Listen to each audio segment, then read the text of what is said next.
Hello everyone. Today we are going to see the 10th standard first poem To a Pair of Sarus Cranes, which is written by Manmohan Singh.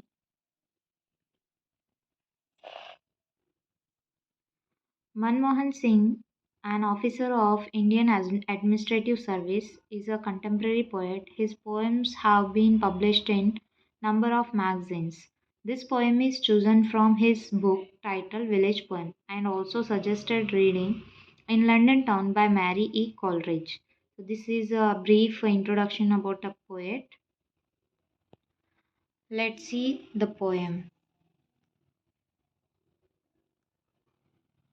So here, before going to start the explanation of the poem, so here the most famous line of Mahatma Gandhi ji: the greatness of a nation and its moral progress can be judged by the way its animal are treated. So as Gandhi ji said, so how the animals are treated in a nation, on that we can decide how the moral progress is there. Now we are going to see stanza wise explanation. First, before going to learn stanza wise explanation, we'll see a short summary of this poem. In this poem, we are going to see a poet tells about the cold nature of a killer. He do not care about the sentiment of crane. Crane is nothing but a bird which have their partners. So two cranes are here.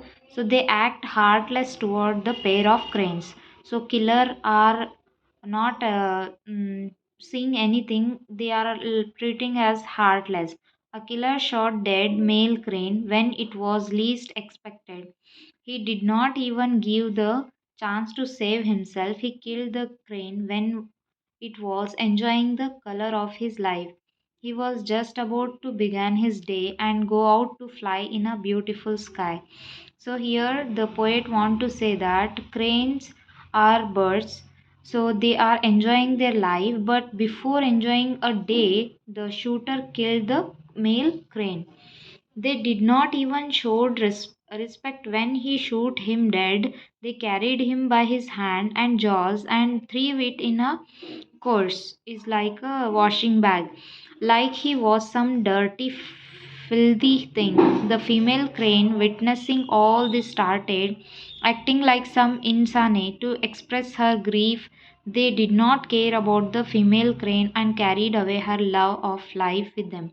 So they are the here there are two cranes and they are male and female, means they are the partners. So it was happening in front of the female crane and it is seeing, it is witnessing all this, started acting like some insane to express her grief because she feel very bad.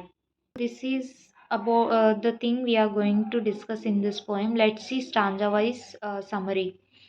First, in first stanza, the poet, the male was shot as he nagged to pull the reluctant sun out from the rim of horizon.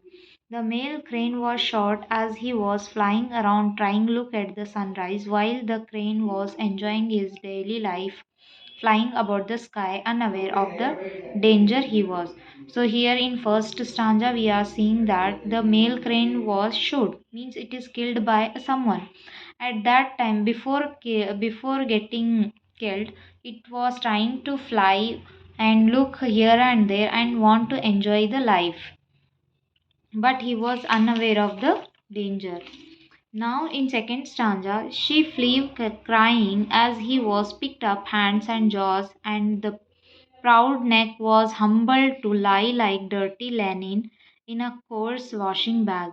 So in second stanza, as we have seen that it was killed. So after that, the female crane was flying with the she that bird is crying and flew away from that place and witnessed all the things.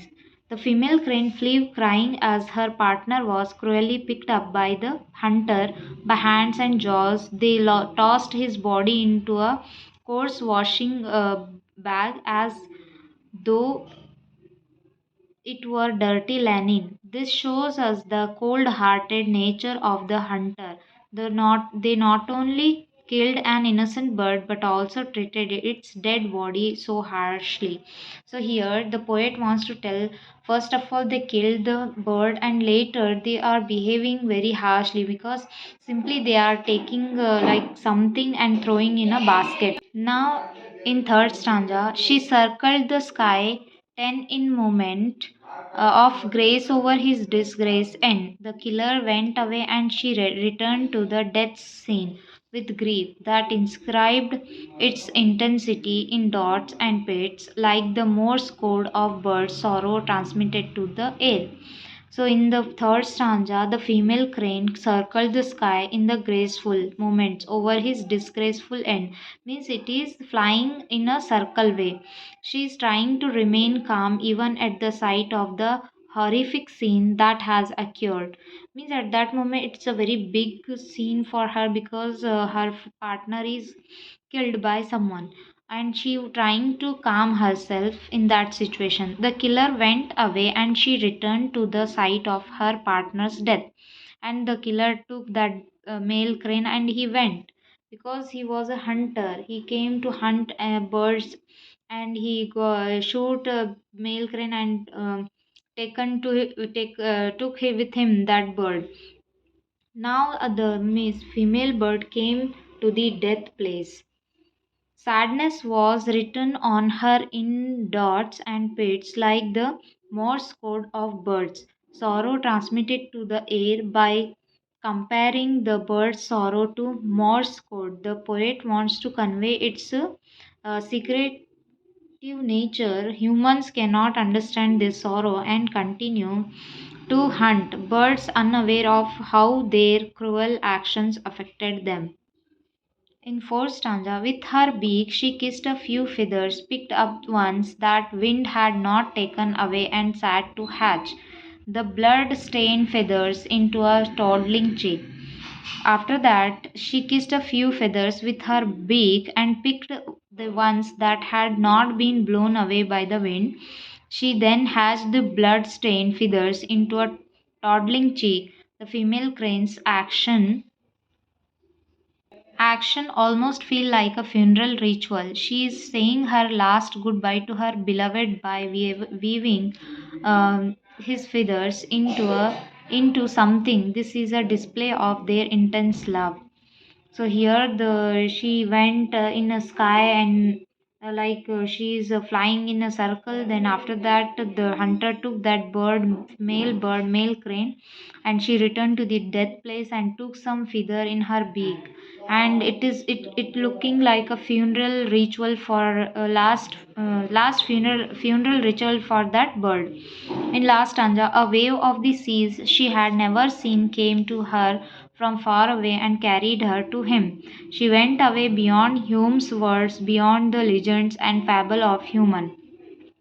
In the last paragraph, a wave of the sea she had never seen came to her from away and carried her dead companion. This suggests that the female bird joined the male bird in death because of her devotion to him. The poet says she goes beyond Hume's word and beyond the legend and fable of human. Hume was the author of the game Birds of India, Burma, and Ceylon, 1881, and he wrote about Sarus Crane mating for life.